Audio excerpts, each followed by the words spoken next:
ये मुआशरा चस्के लेने वाला मुआशरा है। जबरान साहब, धीमी आवाज में बोलना, क्या ये हरासगी होती है? मैं उन लोगों में से हूं जो सच बोलते हैं और उन्हीं को सैल्यूट करते हैं जो सच का साथ देते हैं। आपने अपने फेसबुक पे ये स्टेटस डाला कि हरासा किया गया खवातीन को, और मुझे अफसोस हुआ। पंजाब से कराची सिंध पहुंचा है, तो इसका क्या मकसद हो सकता है? जबरान साहब, होश के नाखून लीजिए। कराची प्रेस क्लब से फैसल खान सूरी आपकी खिदमत में हाजिर है और आप देख रहे हैं आप टीवी। नाजरीन, आप लोगों ने सब ने वो सब कुछ देख लिया जो मैंने रिकॉर्ड किया था मेहदी काज़मी साहब के मोहल्ले में जाकर।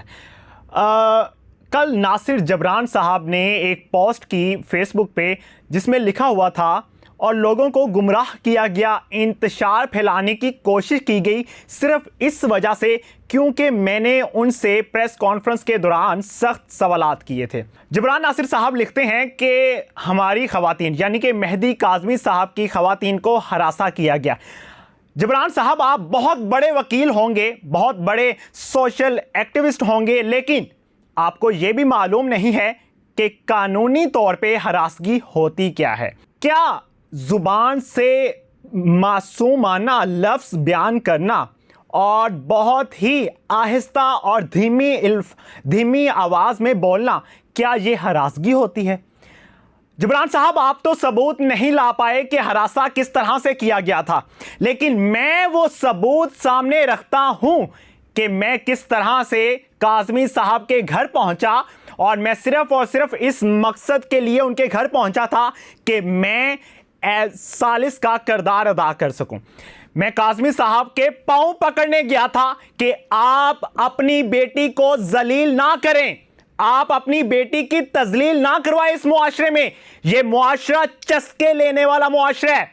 जबरान साहब, आपने पोस्ट करना बहुत आसान समझा। बिल्कुल सामने ही सीसीटीवी कैमरा लगा हुआ था काज़मी साहब के साथ वाले घर में, तो निकलवाइए उस सीसीटीवी फुटेजेस को, इस पूरी कौम को दिखाइए जिस कौम को आपने गुमराह किया है शुरू दिन से लेकर आज तक। जबरान साहब, अब बात यहां पे खत्म नहीं होगी। मैं उन लोगों में से नहीं हूं जो जूते पॉलिश करते हैं, मैं उन लोगों में से हूं जो सच बोलते हैं और उन्हीं को सैल्यूट करते हैं जो सच का साथ देते हैं। जबरान साहब, अगर आपने मुझे झूठा साबित करना है तो मैं आपको ऑफर करवाता हूं कि आज मेरे चैनल पर लाइव सेशन में आइए।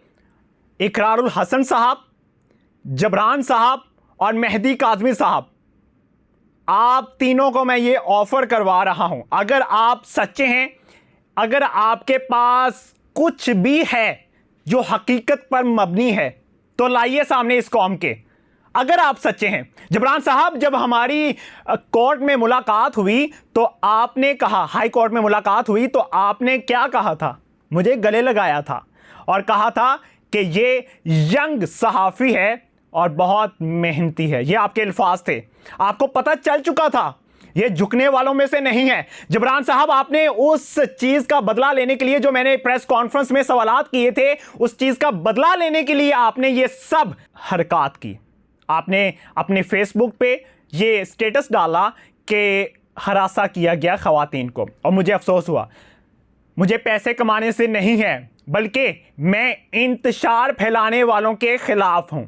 मैं उसके खिलाफ हूं जो इस कौम को गुमराही की तरफ और यहां पे फिरका वारियत की तरफ ले जाना चाहते हैं।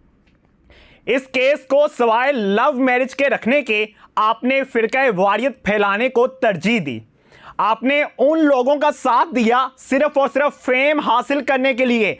सोशल एक्टिविस्ट और वकील का काम फेम हासिल करना नहीं होता, इस कौम की खिदमत करना होता है। जबरान साहब, शायद आपने वकालत फिर पढ़ी ही नहीं, या आप कानून नहीं जानते कि हरासगी होती क्या है। आप कोई तो सबूत लेकर आइए, इस कौम को बताइए कि हरासा इस तरह से किया गया था। अगर आप सबूत ना लेकर आए इस कौम के सामने, तो ये कौम आपका जरूर एक दिन गिरेबान पकड़ेगी, जब सच की जीत होगी और झूठ सरेआम नंगा होगा। मैं आपको थोड़ा सा डिटेल के साथ बता देता हूं। यहां पे कि मैं मेहदी काज़मी साहब के घर पहुंचा, ऊबर पे मैं गया था और हमला करने के लिए गया था। वाह, हमलावर अब ऊबर पे भी जाया करते हैं। मेरे पास गाड़ी नहीं है, मैं लाहौर से कराची आया हूं सिर्फ और सिर्फ तहकीक करने के लिए इस केस के हवाले से, सिर्फ और सिर्फ सच सामने लाने के लिए, सिर्फ और सिर्फ वो बातें जो सोशल मीडिया पे झूठी फैलाई गई थी हकीकत बयान करने के लिए आया था। मेहदी काज़मी साहब के घर मैं सिर्फ इसलिए गया कि मैं एक सहाफ़ी हूं और दोनों तरफ का बयान लोगों के सामने लेकर आऊं। मेहदी काज़मी साहब से मैं बयान लेना चाहता था, मेहदी साहब की मिसेस से मैं बयान लेना चाहता था कि मैं जानूं, मैं अपनी कौम को बताऊं कि अगर दुआ गलत है तो आप दुआ का साथ ना दीजिए, अगर ज़हीर गलत है तो आप ज़हीर का साथ ना दीजिए, बल्कि आप मेहदी काज़मी के साथ खड़े हो जाएं। लेकिन ऐसा मुमकिन ना हो पाया, क्योंकि जिनके वकील जबरान साहब जैसे हों, जो खुद इस कौम में इंतशार फैलाना चाहते हों, तो फिर कौम के सामने हकीकत नहीं आती, कौम सिर्फ और सिर्फ झूठों के साथ खड़ी होती है। मैं मेहदी काज़मी साहब के घर पहुंचा, वहाँ पे कुछ लड़के खड़े थे, तकरीबन 3 से 4 तादाद में। उन लड़कों से हमने पूछा कि मेहदी काज़मी साहब का घर कहाँ पे है, तो उन्होंने मुझे बताया कि मेहदी काज़मी साहब का ये ब्लैक गेट वाला घर है। वहाँ ब्लैक गेट वाले घर के सामने एक लड़का भी खड़ा था जो कि बाइक पर बैठा हुआ था, जिसने काले कलर के कपड़े पहन रखे थे। वो बहुत ही मशकूक अंदाज से हमें देख रहा था, लगातार वो हमें देखता रहा और फ़ोन पर किसी से बात करता रहा। जब मेहदी काज़मी साहब का हमने दरवाज़ा खटखटाया तो एक ख़ातून निकलती हैं और ख़ातून मुझसे पूछती हैं कौन, अंदर ही रहते हुए, घर के अंदर ही रहते हुए मुझसे पूछती हैं कि कौन, और मैं कहता हूं कि फैसल हूं, लाहौर से आया हूं, मेहदी काज़मी साहब से मिलना चाहता हूं। तो दरवाज़ा खोलती हैं, मुझे देखती हैं और मुझे कहती हैं जी बताइए। तो कहती हैं मुझे कि मेहदी काज़मी साहब से मैं बात करके फिर मैं बताती हूँ आपको। अंदर जाती हैं और तकरीबन 4 से 5 मिनट के बाद बाहर आती हैं और बाहर आकर कहती हैं कि मेहदी काज़मी साहब घर नहीं है। अगर मेहदी काज़मी साहब घर नहीं थे तो उस खातून को पहले क्यों मालूम नहीं था? 3 से 4 मिनट लेने का क्या मकसद था? सवाल तो ये भी बनेगा। उसके बाद ये होता है कि मैं कहता हूँ कि मिसिज़ काज़मी साहब को आप भेज दीजिए, उनसे हम बात कर लेते हैं, उनसे मिल लेते हैं। और फिर तकरीबन 7 से 8 मिनट गुजरते हैं, वो खातून बाहर नहीं आती।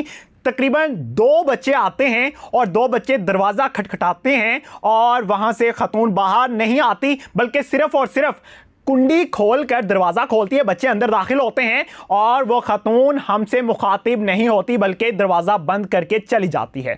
दरवाज़ा दोबारा से मैं खटखटाता हूँ, वो आप फुटेजेस भी देखेंगे, मैं मुकम्मल सबूत के साथ बात कर रहा हूँ आपसे, झूठ नहीं बोलूँगा। दरवाज़ा दोबारा से खटखटाया जाता है, वो खातून फिर भी बाहर नहीं आती। एक अंदर से आवाज़ आती है जी बताइए। तो मैं कहता हूँ फैसल मेरा नाम है और मैं लाहौर से कराची आया हूँ मेहदी काज़मी साहब से मिलने के लिए और उनकी मिसेस से मिलने के लिए, यानी कि दुआ के पेरेंट्स से मिलने के लिए।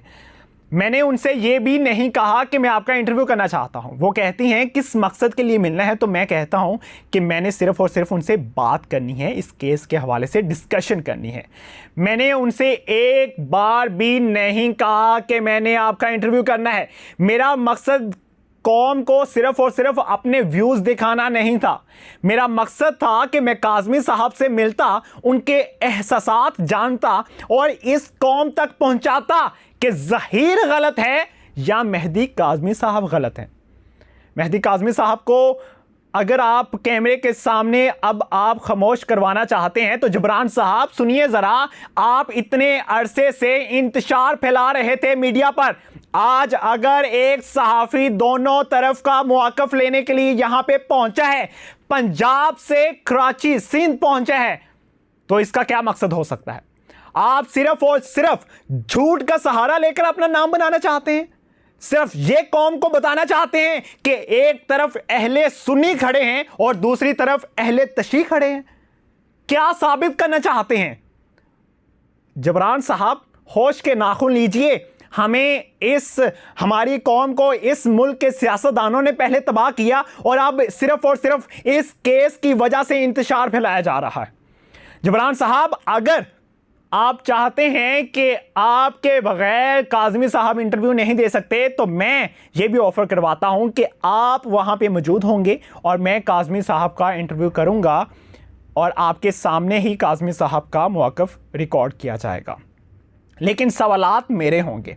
जबरान साहब, आपने भी इनकार कर दिया इंटरव्यू देने से। आपको बहुत से मैसेजेस किए गए, बहुत सी कॉल्स की गई, सिर्फ इस वजह से आपने इंटरव्यू नहीं दिया कि मैं कौन को क्या जवाब दूंगा। वो मैसेजेस मैं स्क्रीनशॉट भी इस वीडियो में लगा रहा हूं। जबरान साहब ने रिप्लाई करना भी पसंद ना समझा। काज़मी साहब को बहुत अरसे से मैं राब्ता करने की कोशिश कर रहा हूं, लेकिन काज़मी साहब ने भी राब्ता करने की कोशिश नहीं की और ना ही जहमत की कि मैं एक रिप्लाई कर दूं, सिर्फ इस वजह से क्योंकि वो झूठे हैं।